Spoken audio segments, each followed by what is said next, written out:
변상욱의 기자 수첩 들어보겠습니다. 변상욱도 기자, 어서 오십시오. 안녕하십니까.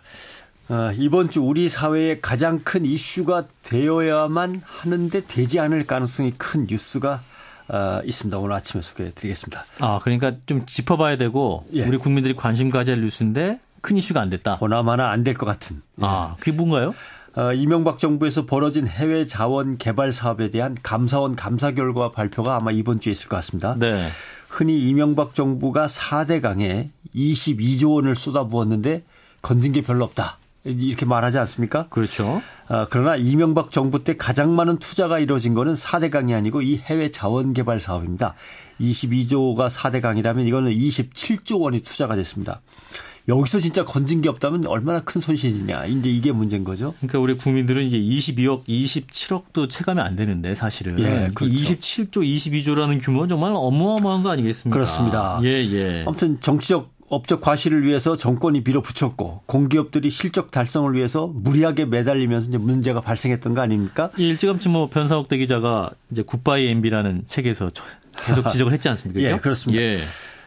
그런데 4대강 사업도 그렇고 해외 자원 개발 사업도 그렇고 이런 대단히 개발 사업은 하다가 돈만 너무 많이 들어가는 거 아니야? 그만하자. 네. 이게 중단해 버릴 수가 없습니다. 왜냐하면 중단하고 싶어도 여러 곳과의 계약이 얽혀 있고 마무리도 지어야 되고 정리도 좀 해야 되고 네. 중단하기가 어렵죠. 또 실패로 끝나도 그게 전부가 아닙니다. 투자한 돈은 이미 나라가 버린 거고 파헤친 거에 대해서 사후 뒷정리가 또 필요합니다. 남의 나라에 가서 개발한다고 막 개발해서 파헤쳤는데 돈이 안 될 것 같으면 끝나는 게 아니고 그걸 다 다시 정리해주고 나와야 되니까. 그 추가 비용이 더 들어간다는 그렇죠. 얘기죠. 그래서. 4대강 사업도 지금 네. 잘못됐다 그러면 그걸 다시 정리하는데 돈이 들어가야 되는 거 아닙니까? 그렇죠. 그러니까 실제로 얼마를 쏟아부었는데 얼마를 손해봤는가. 나중에 따져보면 쏟아부은 것보다 손실이 훨씬 더 큰 그런 경우가 이제 나오는 거죠. 예.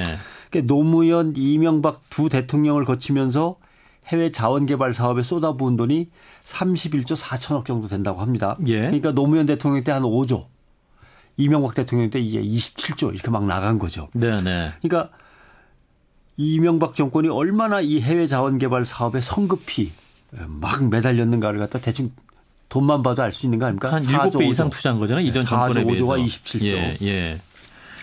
그렇기 때문에 이명박 정권이 투자한 사업의 손실은 몇 년 지났는데 지금부터 손익계산의 윤곽이 조금씩 잡혀 나가는 겁니다. 네. 도대체 얼마나 썼냐, 얼마나 손해봤냐. 그래서 이제 감사원의 감사 결과가 주목되는 거고요. 감사원은 2003년부터 추진된 80개 해외 자원개발 사업에 대해서 성과 감사를 계속 진행해 왔고 8개 나라를 돌면서 현장도 점검을 했습니다. 지난 1월 간단한 중간 발표가 있었습니다마는 해외 자원개발 사업을 거의 다 담당하고 있는 석유공사, 가스공사, 광물자원공사 이 3개 공기업이 2003년 이후에 116개 사업에 31조 4천억 원을 투입한 거고요. 네. 그래서 거둬들인 돈이 얼마냐? 4조 6천억 원입니다. 4조 6천억 원. 그러니까 31조 들어가서 5조 좀 못되게 나온 거네요. 예. 앞으로 조금은 더 물론 자원이라는 건 계속 개발해내는 거니까 또 성공하면 그때 또 막 쏟아져 나올 수도 있으니까 조금 더 기대할 수 있습니다만은 그렇게까지 큰 기대는 걸어봤자 소용이 없다라고 하는 거죠. 그래서 이번에 이제 이 사업들은 그만 접어라 이런 발표가 있을 것으로 예상되고 있고요. 예. 이것을 토대로 새정치민주연합이 이명박 정권이 40조 원을 투자해서 35조 원 돈을 날렸다 이렇게 주장을 했고 이제 국회 차원에서 자원외교 특별위원회를 꾸려서 조사에 나섰던 거죠. 예, 이제 국회 자원외교 국정조사 특위가 있었는데, 근데 조사 결과가 나온 게 없잖아요. 그러니까 의혹 나고 문제 제기가 계속 있었지만, 그렇죠. 어떤 처벌되는 것도 없었고, 예, 아무것도 없었죠 사실. 왜냐하면은 이 자원외교 국회 특위를 하다가 기억나시겠습니다만은 국정조사에서 증인 채택 문제를 놓고 여야가 싸우기만 했죠 계속. 합의가 안 됐죠. 따랐었고요. 예, 정식 보고서가 채택이 안 됐습니다. 야권에서는 당연히 정권의 핵심 실세들이 증인으로 나와야 된다라고 하는 것이고 여당은 이를 방어하느라고 급급하다 보니까 결국 결렬되고 채택이 안 된 거죠. 국정감사 및 국정조사에 관한 법률을 보면 국회의 이 특위 활동과 관련한 사항을 여야가 협의해서 처리하도록 이렇게 돼 있습니다. 네. 그럼 협의가 안 되면 어떡하냐? 협의가 안 되면 그만이죠. 깨지는 거죠, 그냥. 네네. 아무 결론도 못 내고 활동한 조사 기록도 전혀 없는 겁니다. 기록을 꼭 이렇게라도 남겨둬라 이런 규정도 없어요.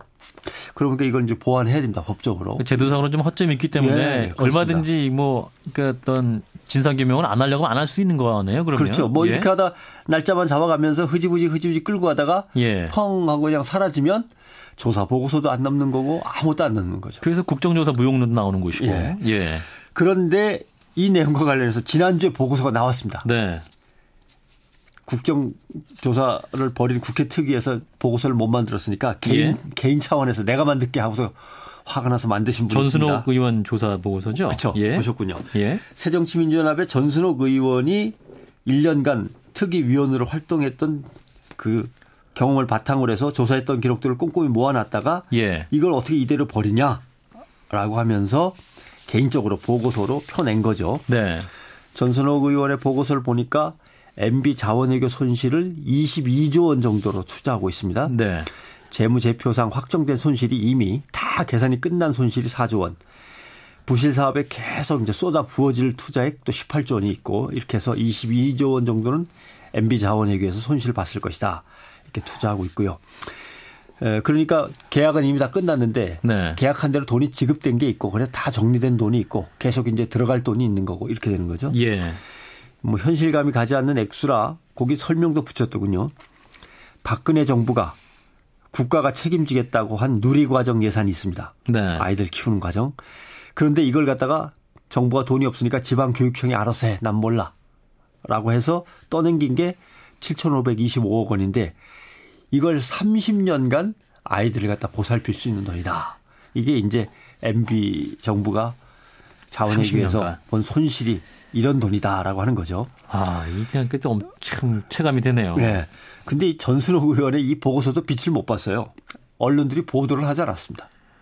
참, 왜 관심을 기울이지 않는 거예요? 왜 그랬을까요? 네. 환경 관련 인터넷 신문 조금, 에너지 관련 인터넷 신문 조금 보도하고 일반 언론들, 중앙 언론들은 다 침묵했는데 아마 유승민 의원 사퇴 논란 때문에 이런 거는 그냥 다룰 뭐 여유가 없었던 거 아닐까요? 예, 예. 뭐 신문마다 다 유승민, 박근혜 막 이렇게 하다 끝나지 않았습니까? 지난주에. 네, 네.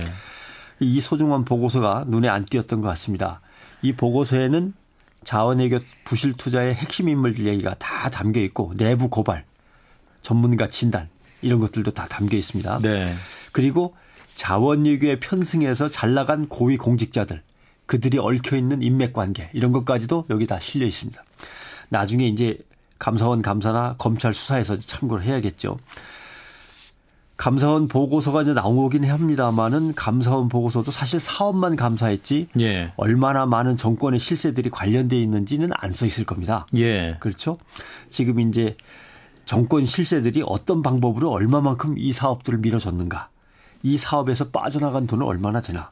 그 돈은 도대체 어디로 흘러갔을까. 이게 이제 국정조사하고 검찰 수사에서 조금씩 밝혀져 나왔어야 되는데 네. 그런 점에서 지금의 국가체제가 참 걱정인 거죠. 대통령이 확 성질내고 야단치면은 여당 원내대표가 그냥 날아가 버리지 않습니까? 네네. 여당 의원들은 대통령 한마디에 막 작두를 들고 설쳐대는 이런 상황에서 과거 정권에서 현 정권으로 이어지는 실세들이 그대로 남아있는데 과연 이게 가능할까? 이래서 참 우리 민주주의가 위기라고 하는 거죠. 진단을 주셨어요. 네, 변상욱 대기자였습니다. 고맙습니다. 고맙습니다.